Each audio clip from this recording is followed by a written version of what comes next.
नेपाल की सड़कों पर बढ़ती हिंसा पूरी दुनिया का ध्यान खींच रही है। पड़ोसी मुल्क में लगी आग को देखते हुए भारत भी चिंतित है।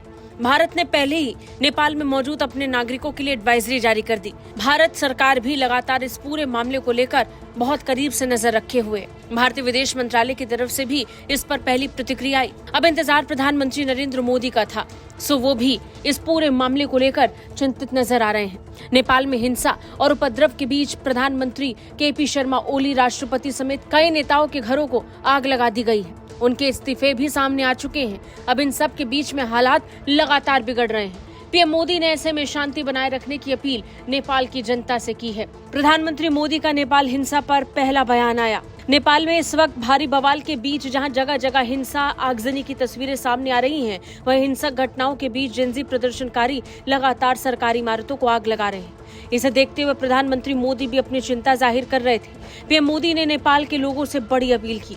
प्रधानमंत्री मोदी ने अपने आधिकारिक एक्स हैंडल पर ट्वीट करके कहा, आज हिमाचल प्रदेश और पंजाब के दौरे से लौटने के बाद कैबिनेट कमेटी ऑन सिक्योरिटी की बैठक में नेपाल के घटनाक्रम को लेकर विस्तार से चर्चा हुई। नेपाल में हुई हिंसा हृदय विदारक है। ये जानकर बहुत पीड़ा हुई कि इसमें अनेक युवाओं की जान गई है। नेपाल की स्थिरता, शांति और समृद्धि हमारे लिए अत्यंत महत्वपूर्ण है। मैं नेपाल के अपने सभी भाई बहनों से विनम्र अपील करता हूं कि वो शांति व्यवस्था बनाए रखें। प्रधानमंत्री मोदी ने नेपाल की स्थिति पर चर्चा के लिए सुरक्षा मामलों की कैबिनेट समिति की बैठक की अध्यक्षता की है। सीसीएस में प्रधानमंत्री मोदी के अलावा रक्षा मंत्री राजनाथ सिंह, गृह मंत्री अमित शाह, वित्त मंत्री निर्मला सीतारमण और विदेश मंत्री डॉक्टर जयशंकर भी शामिल होते हैं। इन सब की उपस्थिति में नेपाल के विषय पर चर्चा हुई।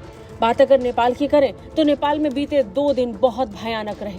नेपाल की संसद पूरी तरीके से स्वाहा हो चुकी है। नेपाल में राष्ट्रपति भवन को भी प्रदर्शनकारियों ने आग लगा दी। यहाँ तक कि प्रधानमंत्री, राष्ट्रपति, पूर्व प्रधानमंत्रियों के घरों को भी जलाया गया। सड़कों पर दौड़ते वित्त मंत्री और उनके साथ मारपीट का वीडियो सामने आया। पूर्व प्रधानमंत्री की पत्नी को आग लगाने की खबर सामने आई। बड़े स्तर पर भयावह की तस्वीर हर तरफ से आ रही थी। चिंता भारत को भी हो रही है। पड़ोसी देश नेपाल में लगती आग इस समय पूरी दुनिया में चर्चा का विषय बन चुकी है, लेकिन जेनजी आंदोलन है कि रुकने का नाम नहीं ले रही। इस आंदोलन को कोई भ्रष्टाचार से जोड़कर देख रहा है तो कोई सोशल मीडिया बैन्स को लेकर। कई सवालों के बीच एक सबसे बड़ा सवाल ये भी है कि आखिर नेपाल में इतने बड़े पैमाने पर अलग अलग जगहों पर एक जैसी हिंसा कैसे हुई। काठमांडू की सड़कों पर फौज की मूवमेंट शुरू हो चुकी है। सेना पूरे मामले को अपने नियंत्रण में लेकर शांति बनाने की कोशिश कर रही है।